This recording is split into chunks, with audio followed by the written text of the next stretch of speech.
Continuiamo le interviste con Giovanni Tagliapietra del Breganze. Allora, come ho detto anche con l'allenatore del Montecchio Precalcino, forse voi li aspettavate, forse per qualcosa, non dico una rivincita, ma per far vedere che il Breganze in casa non ha mai perso.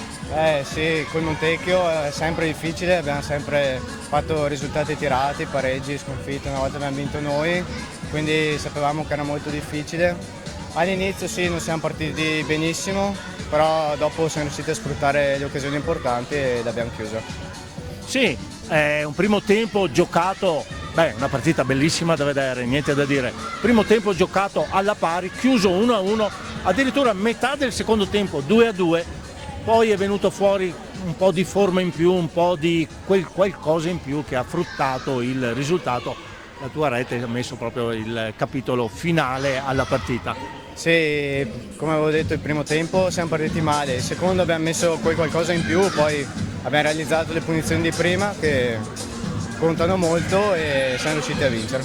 Ve l'aspettavate un Montecchio Precalcino così pimpante fino a 7-8 minuti dalla fine? Sì, avevamo visto i video, sappiamo che loro corrono molto, hanno molta velocità e quindi sì, lo sapevamo.